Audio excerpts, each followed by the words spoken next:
What's up, everyone? Welcome to Pat's Chat. I'm Doug Kyed, joined as always by Michael Hurley for those watching on YouTube. Michael has a clock on his hat, and if I'm Mm. looking at that time correctly, it's Pat's Chat time. That's correct. Michael, This is the Michael, how you official doing? Pat's Chat hat. If anyone wants it, you can find it in our store. I'm good. Major life announcement, Doug. You ready for this? I'm ready. I am the owner of 4 new tires. So Wow, yeah, if anyone wants to that's check them huge. out, send me a text. I can show them off. It's like, what in the world would I like to spend hundreds of dollars on? Tires. I got Firestones. Not to brag. Don't I know if was that's just a gonna good or say that, bad like, thing. out of something that you have to spend a lot of money for, there's Awful. like basically there's so little enjoyment out of that. Tires, a roof where you're like, "You need a roof." They used to be like, "Oh, Right? you got to drop 10 grand." It's probably like 25 now. Yeah.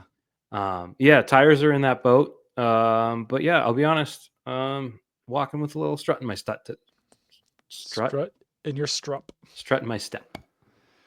Well, Yeah, I'm very happy to feeling hear good. that from you. Yeah.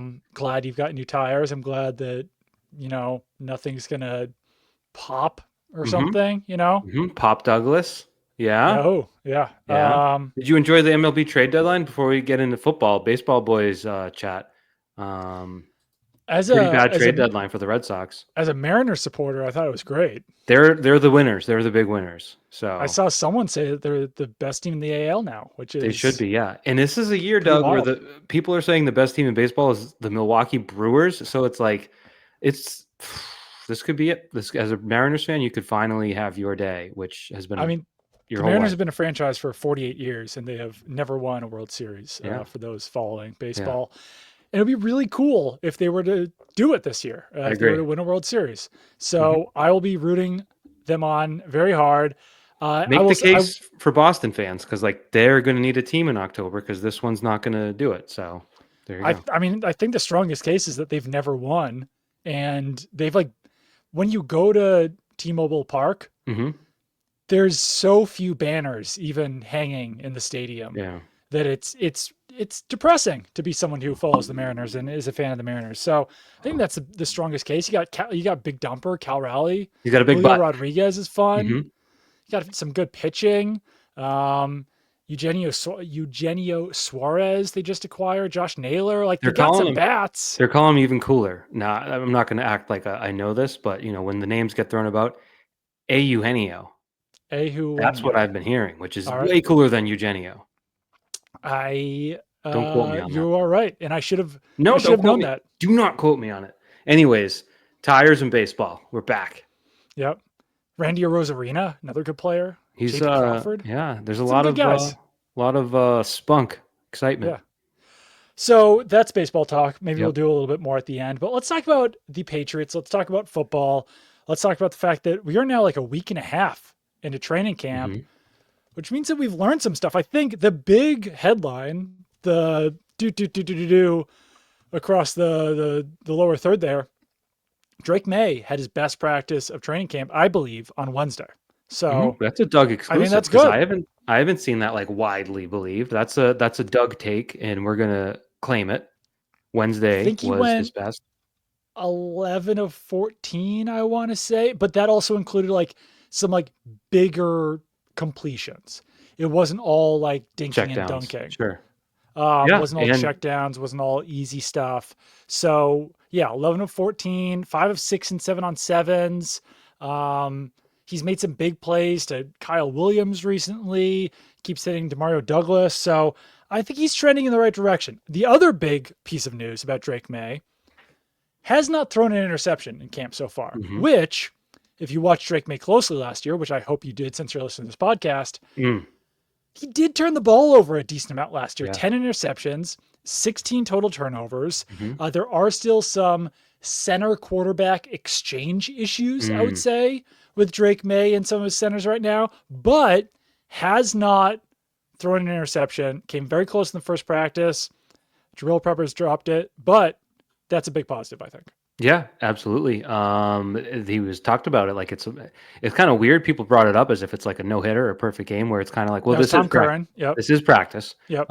You are like it's not real, but it is meaningful in the sense that like no offense, some of what you guys put out, and not you necessarily, but Right. probably when you're there, like it's bound to happen. Some of the stuff that comes out of camp is like, okay, shut the hell up. Like there's just Right. a flood and an Yeah. oversharing, I would say, of practice. But when it comes to the larger things like that, you're right. That's big. It reminds me. So I'm not a big training camp stats guy, as I made clear. Yeah. Throughout, I would say the mid 2010s, Jeff Howe. I would say Jeff Howe was kind of a trailblazer in this regard because no one was doing this, as far as I knew. He was Other beats don't really do it still to this yeah. point. Yeah. Well, blame Jeff. But when Jeff did it with Tom Brady in that era when like Tom Brady was about to ascend to like a god type plane, he would come back and be like, they were like with the Greenbrier in West Virginia. Tom Brady all week was 31 of 34, like and like had like no interceptions, like all these things. And it just shows it doesn't show Drake Maye is going to be the best quarterback of all time, but it means he has the right type of like sharp approach and execution to this point, which is all you can ask for on August 1st. Yeah, like you don't want to be completing half of your passes in training camp because like there's no sacks. You can kind of hold the ball as long as you want. We try to track sacks, but even those are kind of inexact, I would say. Especially with a moderately mobile quarterback. Right. There was Who one might be able to actually dip out of the way. Yeah. Yeah, because there was one you guys might have said that like maybe it was a sack, and then the video came out on like the Patriots, and I forget who was like, it looks like he got away from that one, but it's so hard to tell. when you can't hit him, he's getting away from all of them. So we'll see if that changes tonight. Not to date ourselves already, but on Friday night there is going to be a scrimmage at Gillette Stadium, which I'm going to be in attendance for. So like, if he throws an interception in a scrimmage, obviously not the greatest thing, but to go through 8 practices, 6 competitive ones without an interception, for most quarterbacks would be impressive. We'll add one thing is that Yes. Gonzalez got hurt pretty quickly, and Yeah, and Davis Carlton has not Davis played. hasn't been out there So too, yeah. it's second tier cornerbacks, but Right. still counts. Still, sometimes the ball just floats wrong or doesn't have to be great coverage. A lot of these interceptions in camp are just kind of like, I don't know, miscommunication because guys are all learning a new offense right now. You're also not getting like rookie stiffs, just like biffing the ball and popping it up into the air. So yeah. Yeah, I mean, it's also like Drake Maye isn't always playing with Stephon Diggs and Demario Douglas out there either. Like there are times when he's out there with Javon Baker or Efton Chisholm or some of these other lower tiered wide receivers who could similarly mess up the same way. So yeah, it means something. Does it mean a whole lot? I don't know. I think we've probably talked about it enough. I want to say this. Yeah. You mentioned the center exchange. On Wednesday, I learned that Ben Brown is on the team. Did not realize he was still on the squad. Ben Brown's been pretty solid. So yeah, that is worth mentioning. Is that so? Garrett Bradbury got hurt this week in camp, and prior to Garrett Bradbury getting hurt, you saw Bradbury and Jared Wilson sharing reps at center, and then Cole Strange and Jared Wilson sharing reps at left guard, and Ben Brown was like more of like the second string center, even though he was like third behind Bradbury and Wilson. But since Bradbury went down, now Ben Brown is at center. Jared Wilson is like firmly entrenched at left guard. And now Cole Strange is the backup center. And the backup left guard at this point is like Tyrese Robinson. No, it's Caden Wallace right now. So I think like what it looks like is that Cole Strange has been demoted, which I think is fair to say. Like Cole Strange is no longer working with the first team. Jared Wilson has taken over at left guard, and now Cole Strange is working as the backup center. I do believe there's like a fraction of a percentage for why that's happening is that Garrett Bradbury went down, and now that like forces you to have to use Cole Strange as a center, and you probably don't want him to be like your starting center because you still don't trust him enough. And you also don't want him to be like your starting left guard and your backup center. So I'm ready to push the ascent of Jared Wilson in the starting lineup as much as anyone. Yeah. But I do want to give that like small caveat that when Bradbury returns, I don't know exactly what's going to happen. I don't know if this would have happened if Bradbury didn't get hurt. Okay. Yeah. Yeah. I mean, Cole Strange. Yeah. We'll probably, this is a later in August discussion, but we're going to look at people maybe second, third stringers and ask the question: if this player were released, would he get picked up? Right. Yes. Post 53 cut, Yeah. like the answer with him, I mean, based on what we've seen from his NFL playing days, maybe 15 to 20% chance that he gets picked up. Right. I think he would, but like the injuries, he just hasn't been very. Yeah. I certainly don't think you're gonna be able to like trade Cole Strange at this point. The Rams Especially might since he's finally get him after all these years. for After that third round pick. Yeah, they should be like, hey, you want to give up a third round pick for him back in 2022? How about now? Plus, like maybe just feel bad because they went viral laughing at when he was picked. Yeah, they could feel bad. I doubt it. I overused a fun pun at practice this week. Do you want to hear it? Yeah. I think I forgot what was happening, but I think something in the offense went wrong maybe when Efton Chisholm was on the field. I said, they're effing around out there. And then he caught a punt and like really took off right away, like showed a lot of burst, made a good return. I said, oh, he's not effing around now. Oh, what do you think about this pun? Not good. Not a good one. I think it's fun. It's a fun pun. He was on your list, if I'm not mistaken, of guys maybe not ascending, maybe descending, perhaps, since real football started. This ain't spring ball anymore. This is real NFL training camp. And the timing of that wasn't necessarily like great because he was actually coming off like a fairly productive Wednesday practice. And someone in my mentions was like, I thought he had a good practice day. I was like, I mean, he has, but there's been 7 practices and we're only now just talking about him. So I don't think the first 6 or whatever practices for Efton Chisholm went great.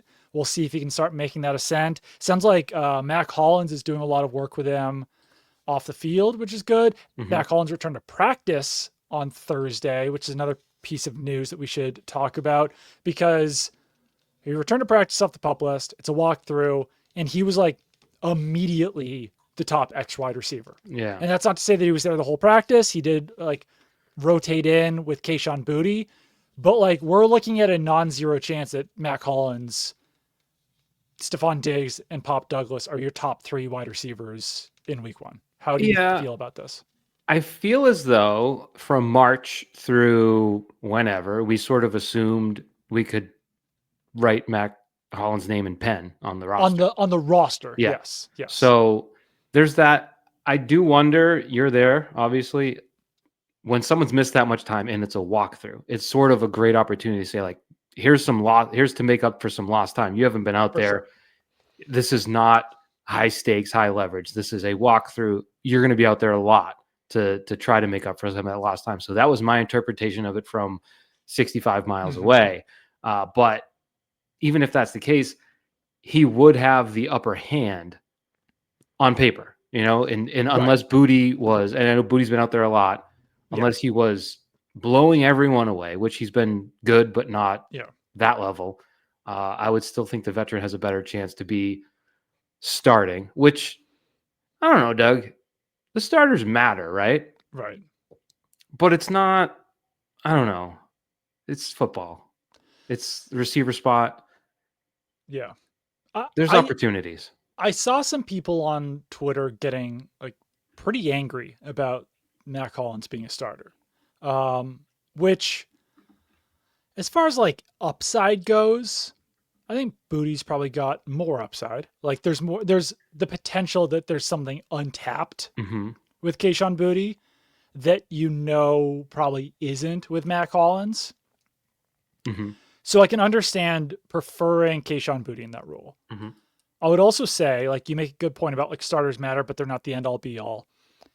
I would also say that you don't necessarily want to like crown Kayshon Boutte the starter on August 1st. For sure, yeah. You want to make him work for it. You want to make him strive for that role. And you want to obviously give him as many reps and opportunities as he can get so that he can continue growing and improving. But you also don't want to just be like, hey, you're the starter. Like, you've earned this. Because, I mean, he had a good season last year. He had a decent season last year. But, like, has he earned being a bona fide starter this year? Right. Probably not. Right. I'm going to rant for a second. Go ahead. Another point I would make. I'm going to mute my mic just so I don't get in the way. Ready?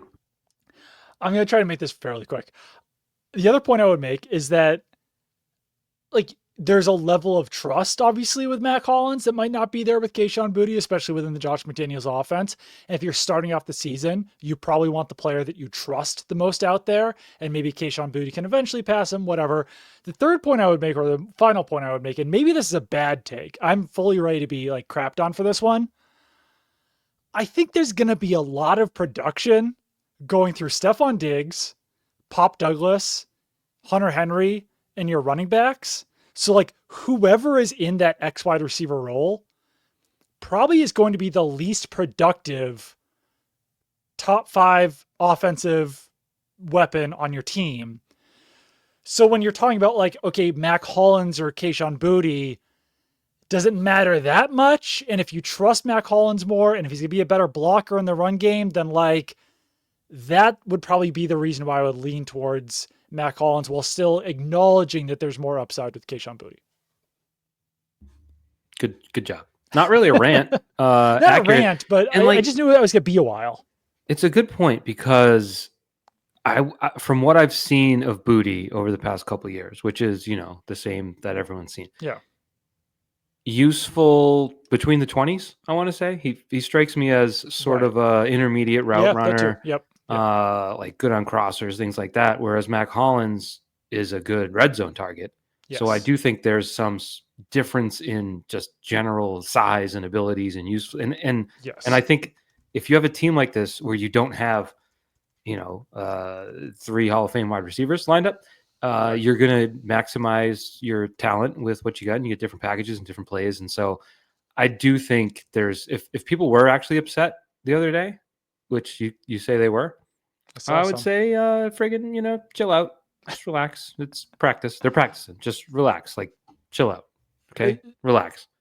To further your point once more, I'm going to tell you the official measurements for Kayshon Boutte, Pop Douglas, and Stephon Diggs at the NFL Scouting Combine. Yep. These cannot be tweaked. These cannot be exaggerated. Well, they screwed up this year, but go on. So Pop Douglas, 5'8" and 2/8 inches. That's how they do it. Don't tell me that it's a 1/4 inch. It's 2/8. So he's 5'8". Kayshon Boutte, 5'11" and 2/8 inches. So Kayshon Boutte is 5'11". And Stephon Diggs measured in at exactly 6 feet at the NFL Scouting Combine back in 2015. I don't believe he's grown since then. So if your starting wide receivers are Stephon Diggs, Pop Douglas, and Kayshon Boutte, that means that you do not have a wide receiver on the field over 6 feet. Right. Can it be done? Can it work? Sure. Is it ideal? Would you prefer to have 6'4" Mac Hollins out there just to add another element of size? Probably. Like, would you prefer a better player who's 6'4"? Sure, of course. But this is the hand that we're currently talking about being dealt. And Mac Hollins is a much taller, bigger player, which, as you mentioned, can be helpful in the red zone and can even just be helpful with, like, I don't know, like coverage, like responsibilities for the defense. If they've got a 6'2" cornerback and the rest of their cornerbacks are 5'9", they're going to have to use the 6'2" guy on Mac Hollins, and maybe that creates a better matchup for Stephon Diggs or Demario Douglas or someone else. And I'm looking at other receivers over 6 feet. You've got John Giles. You can tell me all about him someday. Jaylen Polk is listed at 6'1". Yeah. And Bourne 6'1". I think Baker might be Baker 6'1". Okay. Now you got guys scrapping for one spot, so you're pushing it there. So it's a good point. Maybe by me. Maybe I started it. Maybe you picked it. Maybe I like threw it to you in the flat and you ran it to the sticks for the first down. But I wouldn't worry too much about starting reps. I think there's going to be reps to be made. I think the story more is we don't talk about Boutte in that group of maybe we talk about Bourne now the way that we were talking about Boutte entering camp. Right. Where Kendrick Bourne, if we're talking about winners and losers, would probably factor more towards the loser side early in camp. Has not done a whole lot. And I also would say that I've watched Kendrick Bourne. I really struggle with Kendrick Bourne versus Kayshon Boutte. They've got the same initials. They're both wide receivers. They're on the same team. Tough in the notebook. Kendrick Bourne. I've been watching him at training camp for 5 years now. Yeah. I don't think he's moving as well as he did back in 2021 when he had such a productive year with Josh McDaniels. And like people talk about, oh, well, he had a great year under Josh McDaniels. It was his career year, best season. It was 4 years ago. 4 years ago in the NFL is a very long time. Yeah. And I'm not ready to, he's not a lock. I think that there's still room for, let's say, like Jaylen Polk, Javon Baker, Efton Chisholm to pass him on the depth chart and add some more youth to this roster rather than having like, you've got Mac Hollins and Kendrick Bourne who are veterans, can be leaders in the room, but then you've also got Stephon Diggs. And like the appeal of Bourne is that he knows the offense, but so does Mac Hollins. So like there's a lot of redundancies with Kendrick Bourne, I would say. I want to read a little blip from my guy Phil Perry, Sure. my colleague now, because I'm like big NBC guy now. He did his roster projection, 53 man, obviously a little early. Bourne was not on it, and he said this. Sure. I found sometimes you see something, you're kind of like, huh, what's that? He said, this is from Phil Perry. For Bourne, because of his experience in Shanahan-style offenses and because of the sheer number of those schemes that have spread like wildfire throughout the league, it would make sense for the Patriots to try to trade him in the hopes of developing depth at another position where they're thin. So that one stood out. I hadn't really thought about it through that lens, but with all of the offenses that might need someone like the Patriots did, it's a different story. They weren't running the Shanahan offense when he came here. They tried for a minute with Patricia. It didn't work too well. Right. But there could be teams out there that could see him and utilize him. And maybe you do get, I don't know what Bourne fetches you, probably a 5th round pick, maybe. So the first question, I want to respond to that. Well, he's one of that group. I would say he has the highest value compared to like Baker, Polk, right? More than Baker and Polk, even though Polk was a 2nd round pick last year. I have a lot to say on this. Okay. I do want to ask you a question mute? first. Should I mute? No, don't mute. Who's his 6th receiver? He is 5. Oh, he only has 5. Diggs, Okay. Douglas, Booty, Williams, Hollins. So me, Henry McKenna, and Andrew Callahan had a pretty long conversation about this actually in Thursday's practice. I don't think Kendrick Bourne has trade value. And that's not to crap on you or on Phil Perry. I'm sure. I feel crapped on right now. But carry on. Go ahead. Go ahead. No, just go ahead. Just keep going. So I'm sure the Patriots would love it, like if that came to be that someone, but hasn't Kendrick Bourne been on the trade block for like 3 years now? Yeah, and I'll make the point for you. He had 300 yards last year. And like coming off injury. He's coming off an ACL. He's older. And there's also the issue of his contract. And I think that Henry McKenna was the one who made this point, and I kind of pushed it along sometimes, as I do on this podcast, where like he's signed to a 3-year, $19.5 million deal. His base salary this season and next is $5.5 million. Not a lot for a wide receiver, which is the point that Andrew Callahan was making. I respect it. But if the Patriots call a team and say like, hey, do you want to trade for Kendrick Bourne? Aren't they just going to say like, oh, sounds like you kind of want to cut him. Sounds like you don't want him. And then at that point, don't they say like, no, thanks. We'll just sign him for $1 million. We'll just sign him for the veteran minimum. Let's say $5.5 million is not nothing. Yeah, but let's say you're right. That's a fair point. But if there's 4 or 5 teams that are in that same boat like that, there might be a team that would give up a 6th. You might be able to squeeze a 6th out of someone for the security to actually get them rather than risk waiver priority or whatever it may be. I like the 49ers are the ones that would probably make the most sense. They actually have a lot of cap space right now and like negative next year. I don't even know how the hell that works. It's the way it does. They once got docked the draft pick for just being wrong with their books. So it could be happening right now. Don't leave that out. I think the best the Patriots could probably do for Kendrick Bourne would be like a 6th, 7th swap. Maybe they get a 6th, maybe they get a 7th. Maybe I would make the case that I think that Jaylen Polk probably has more trade value. I think that some team out there who had a 3rd round grade on him last year or 2nd round grade on him looked at the situation that it was in, looked at the wide receiver coach, looked at the offense, looked at the head coach, and says to themselves, all right, we'll give this a shot. We'll see if we can do any better with this. We loved him last year. Our scouts loved him last year. Let's do it. Because like in Polk's case, He's due 1.2 million this year, Sure. 1.6 million in 2026, 2 million in 2017, like 2027. Most of the damage is already done on his contract Yeah. in his signing bonus, which the Patriots have already paid out. So like they don't really need to worry about the money on Jaylen Polk's contract. And in that case, I could maybe see a team trading like a fifth or a sixth for Polk. Right. And first of all, Tyler Hughes just getting shade here on the Pat's Chat podcast out of nowhere. I would say the counter to that, right? And I Yeah. hear you. It's a fair point, and it might be right. But the counter to that is you have a guy with 3,714 yards in Oh, the for sure. NFL Yes. versus a guy with 87 yards in the Yeah. NFL. So like one guy might actually not be an NFL receiver despite whatever grade may be. But For you're sure. right. There are is it like a savior complex in the NFL? It's always like Right. I can save him. So yeah, Yes. it's a worthy discussion. Maybe nobody's right. Maybe you're what's the word? What did Jerry Jones say? Circumcising the mosquito at that point. It's If true. you're trying to analyze which guy could get you a 6th round, 5th round pick. But Yeah. I would from Phil that stood out because Yeah. there was more logic to it, I think, than I had applied, where it's just like, does he fit on this team?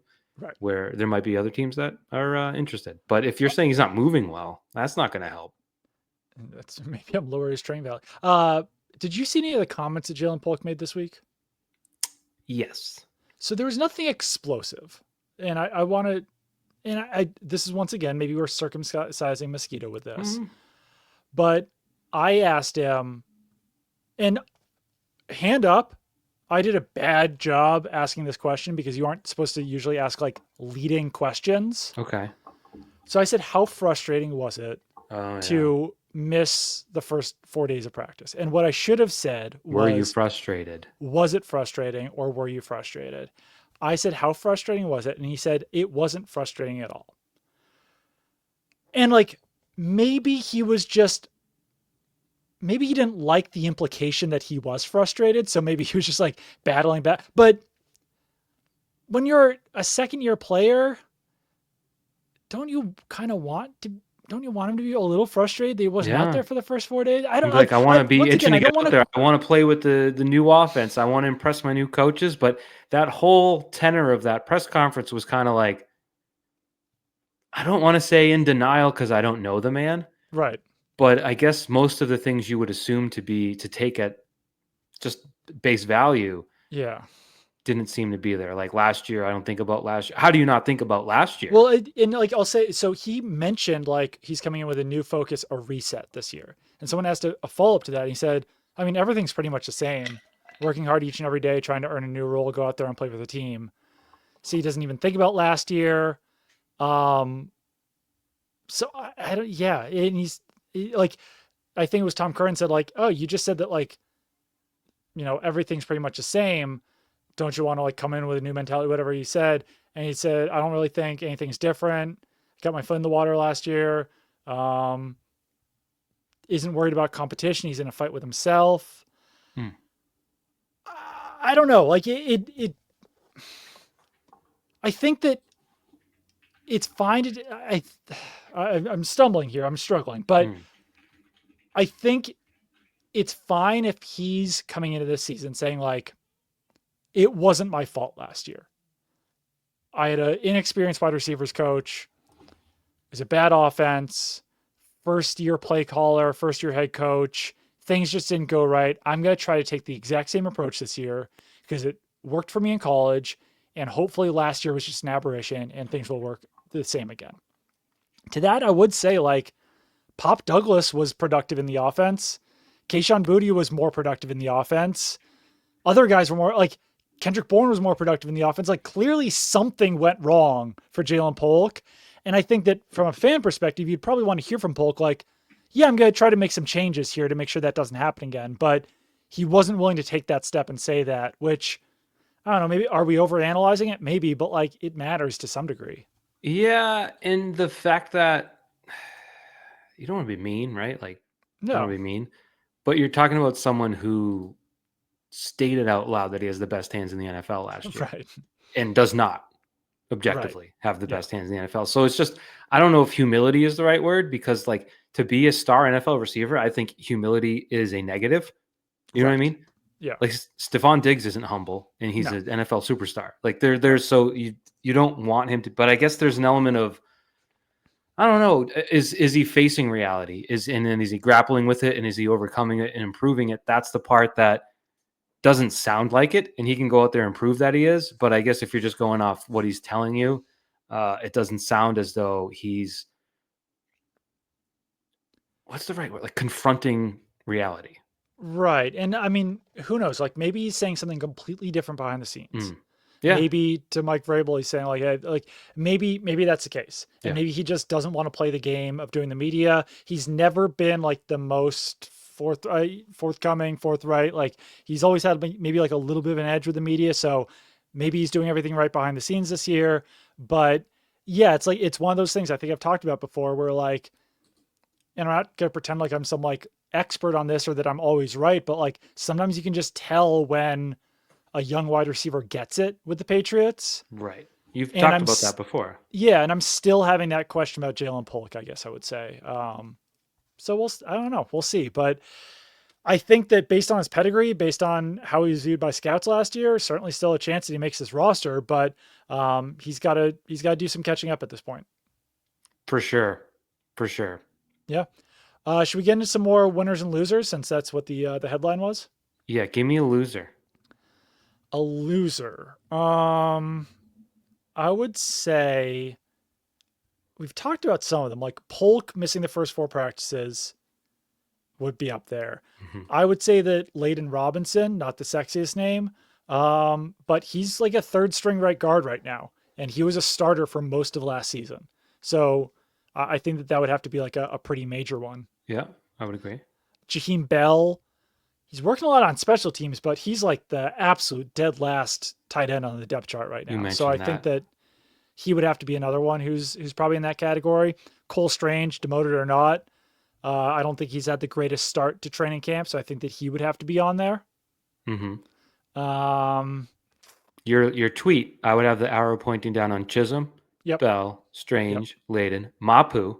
Yeah, Mapu seems bare. Like there's a really, I don't know, it's a crowded group behind the start. Like it seems pretty clear that Robert Spillane and Christian Ellis are going to be your starting linebackers. Mm-hmm. But then like Jack Gibbons, Marte Mapu, Monty Rice, Cam Riley, those guys are like playing a lot of the same snaps, but Mapu seems a little bit more buried since he's switching positions from safety. Sure. And I don't know what the hell's going on with Jelani Tavai. Like he's just like not really ever out there for some reason.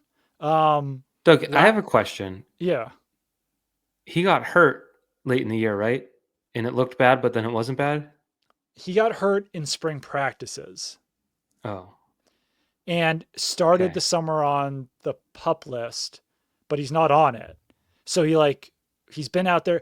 But then yesterday, I think it was during the walkthrough, Tavai's not out there. And then like I looked to my left, I'm like, oh, Jelani Tavai's sitting in the family section right now. He was like holding his kid on his lap. Which obviously, like if he's done with his rehab work or whatever he's doing, like he can do whatever he wants. But it's just been interesting to see him on the practice field so little, and when he is out there, like not really doing a whole lot in team drills. So I don't really know what happens with Tavai, but Tavai might be a guy who's kind of pointing down based on how this summer's gone for him as well. Okay. All right. Want to hear about some winners? You also had Marcellus Dial on there. Oh, Marcellus Dial. Yeah. So Dial, Marcellus Dial was a 6th-round pick last year, core special teams player, but got burned a ton last summer in coverage and like barely played on defense last year.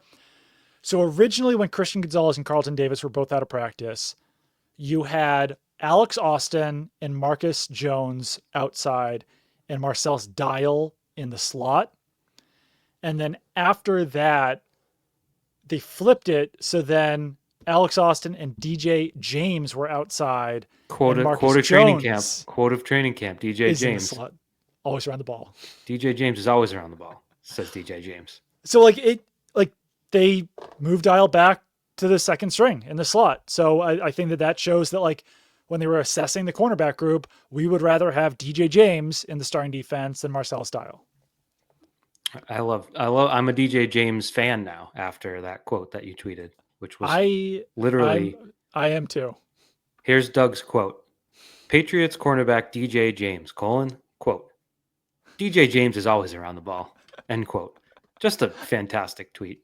Only 11 retweets. That should have 11,000. The Twitter is so stupid these days. Twitter is very stupid these days. I don't know what the hell's going on with it, but I try not to worry about it. I just tweet less, and then I don't know. I don't know. It's dumb. I'm gonna tell you your arrows pointing up, and you can stop me when needed. Okay. Sure. I could give a little note on each one. Yeah. All right. Helpful. Guard center Jared Wilson. He's been great. He's running with the starters. Looks like he's going to be the starting left guard, doing well on one-on-ones, asserting himself well on 11-on-11s. Looks like a great pick, going to be a starter right away, looks like. Really effing good, according to Morgan Moses? No, who said that? Caden Wallace. Which I think the fact that they're competing for the same job, and he's willing to say that he's really effing good. Damn, that guy is way better than me. Really effed and good. Yep. Next up, Kayvon Chaisson. Three sacks the other day, right? I almost don't want to talk about him because Andrew Callahan is so obsessed with him that I want to bring people back down to earth on Kayvon Chaisson. But he's been fantastic. He's had a bunch of sacks throughout camp, looking good on one-on-ones. I still contend I'm gonna assume that he did what he did last year, where he had 5 sacks, and if you can get 5 sacks from him this year, that's a win compared to what they did last year. Yeah. I'm not ready to say that he's going to be an 11, 12 sack guy based on what I'm seeing right now, but he's been their most productive pass rusher in camp. How about 8? One every other game or thereabouts. A little less than one every other game. I think that would be more than enough. Mm-hmm. Yes, that would be that would be great for Kayvon Chaisson. All right, next up, cornerback DJ James. Well, I'm going to quote DJ James because DJ James is always around the ball. And he really is no one has touched a football on defense more than DJ James. He breaks up passes. He had one of the few interceptions that we've seen in camp so far.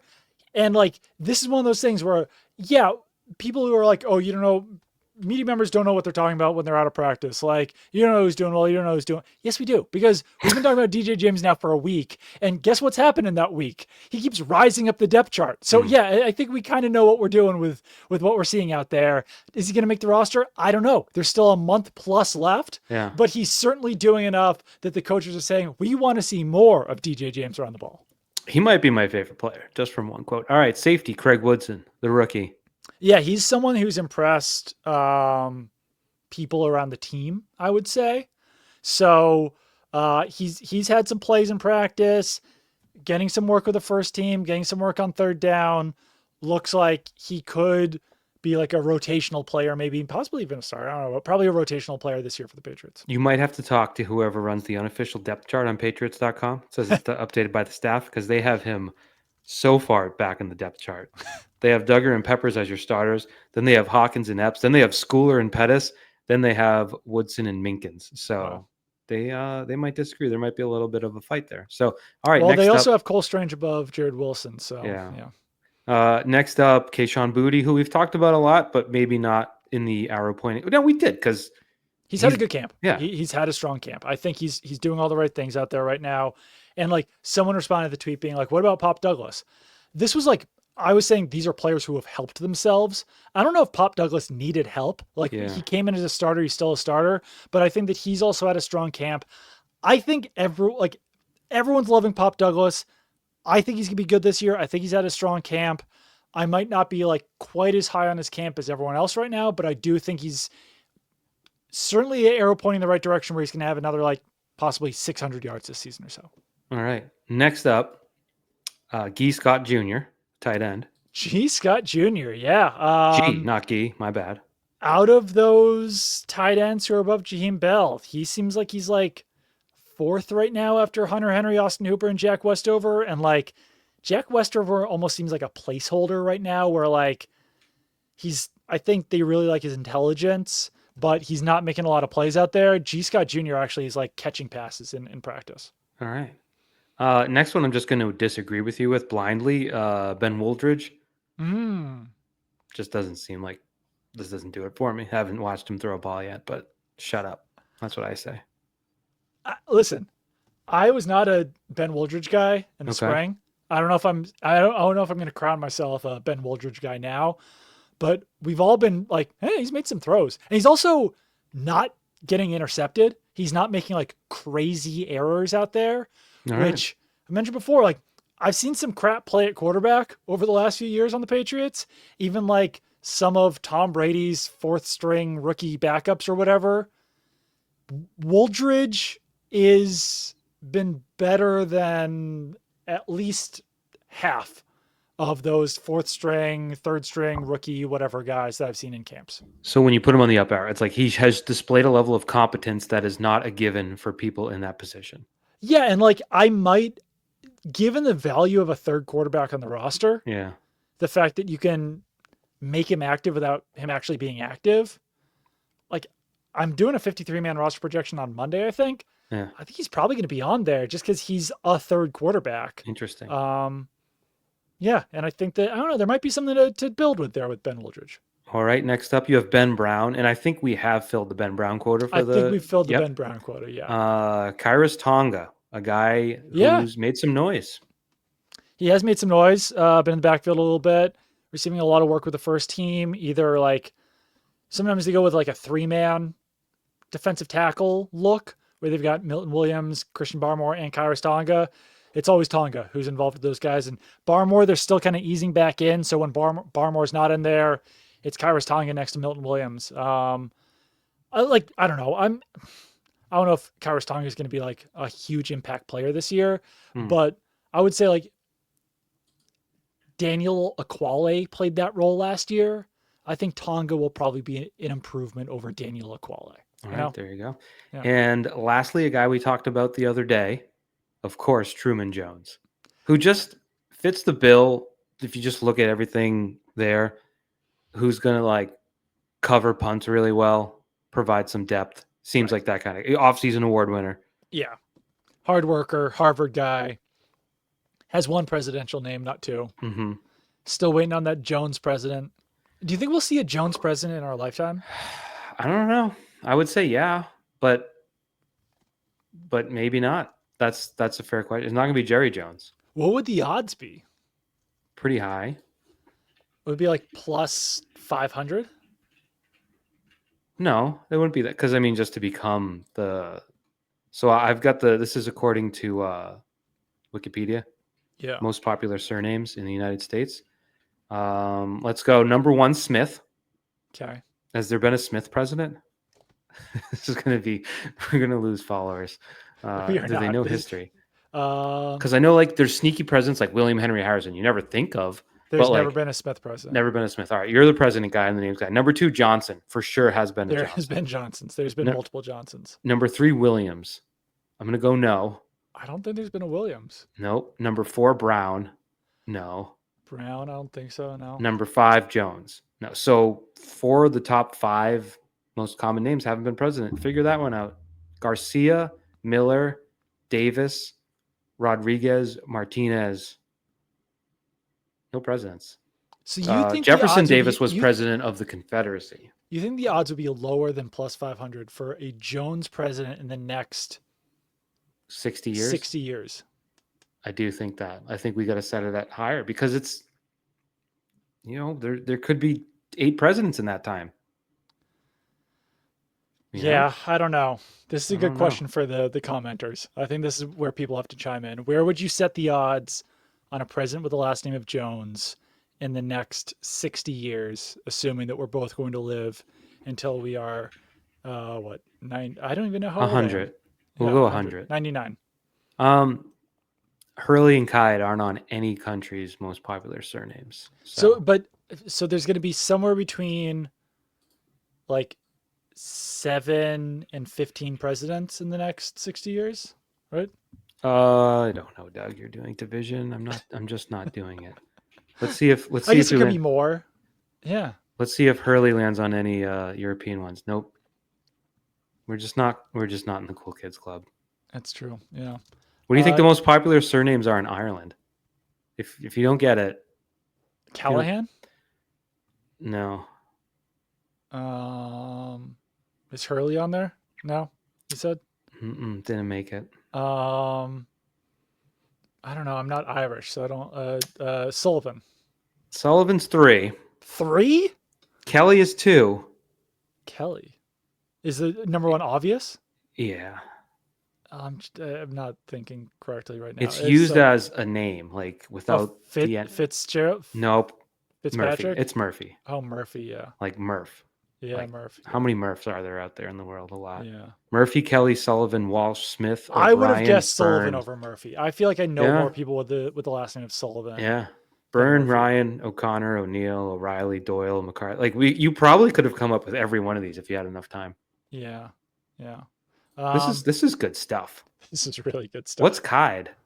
It's Danish. Okay. Is Yeah. that okay?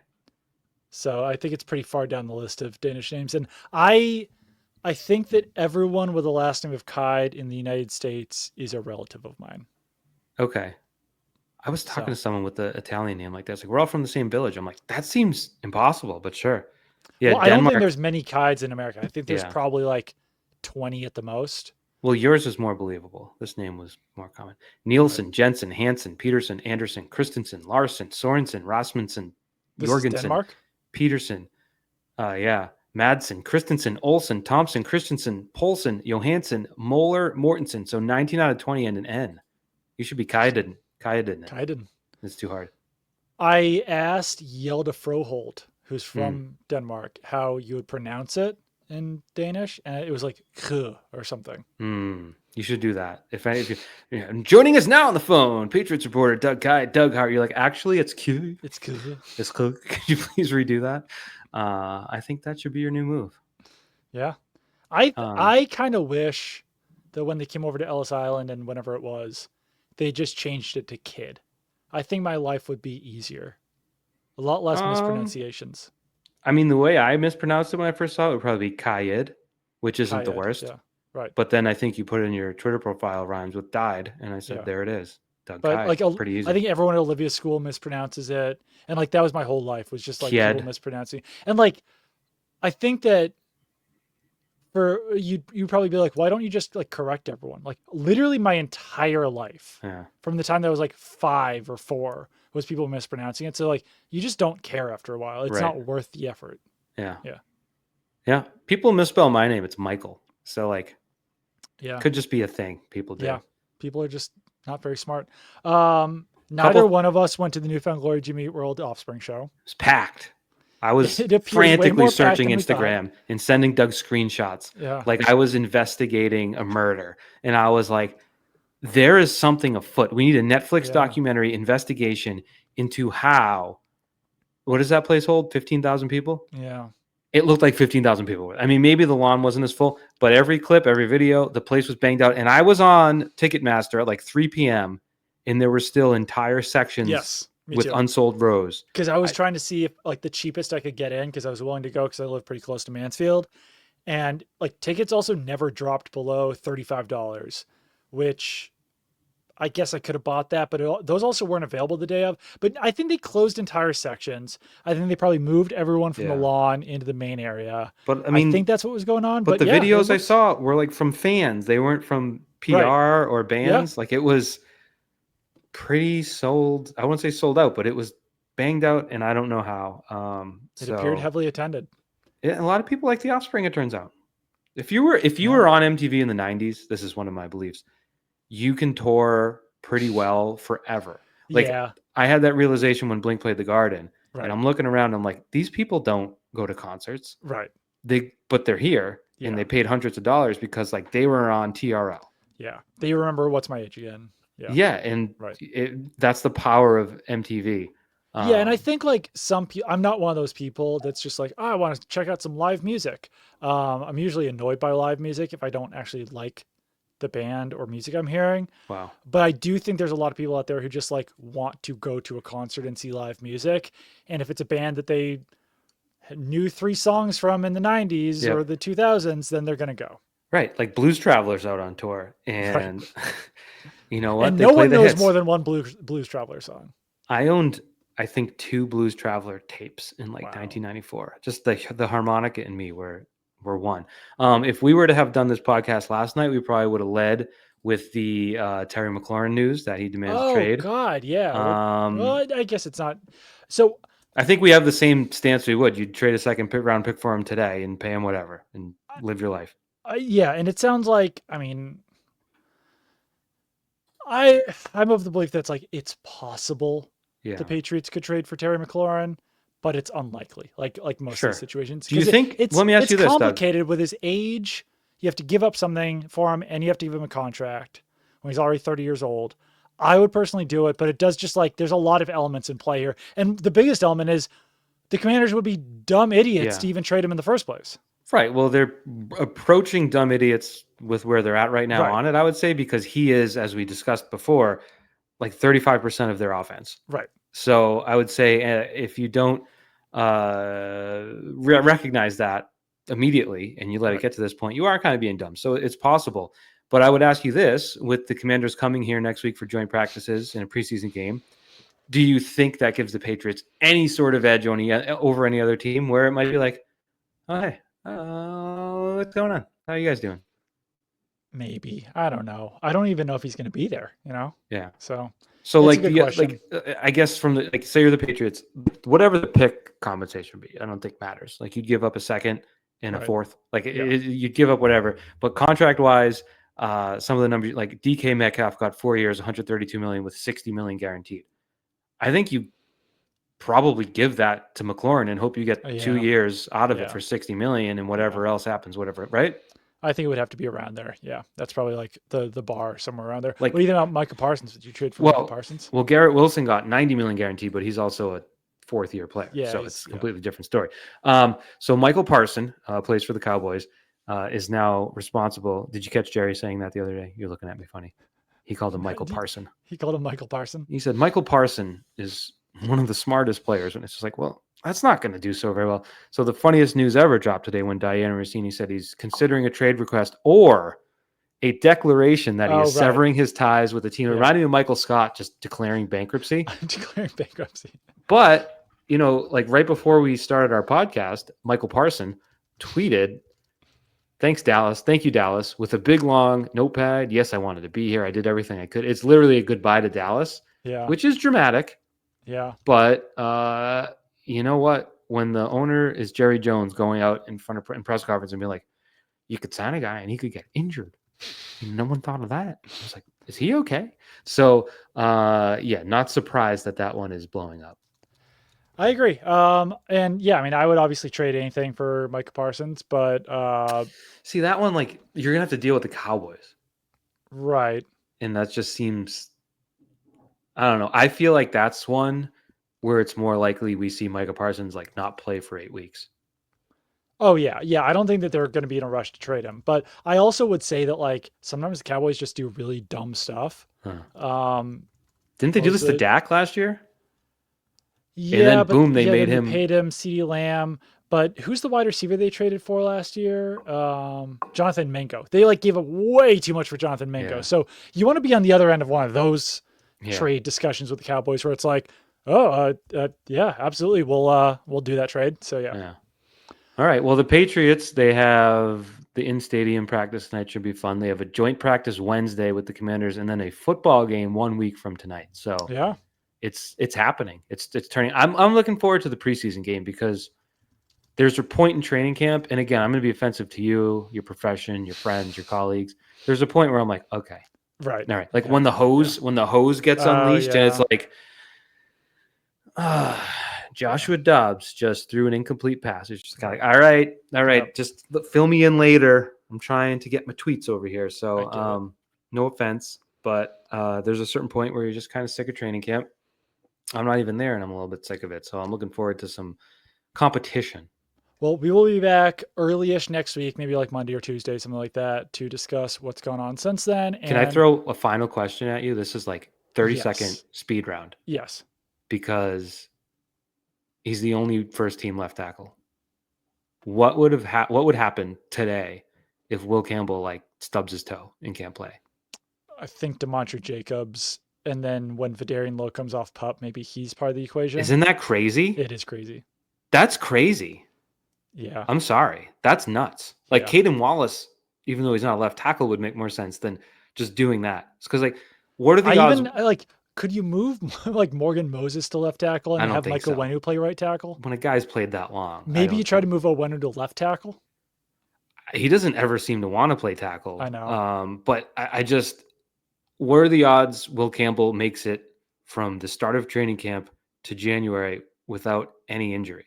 It's a really good And question. I'm And not like saying season ending, just even if it's whatever, a tweak, a quad pull, like it's, it seems like they like, all right, well, we got the left tackle. It's like, well, what? but That's crazy. well, that's a good topic for next week. So that's a good Yeah, tease. sorry. We'll talk about that next week. I gotta go. No, You we gotta will go. forget. We will We'll all forget. go. But We will yeah. forget. All right. Goodbye. We'll talk to you guys again next week.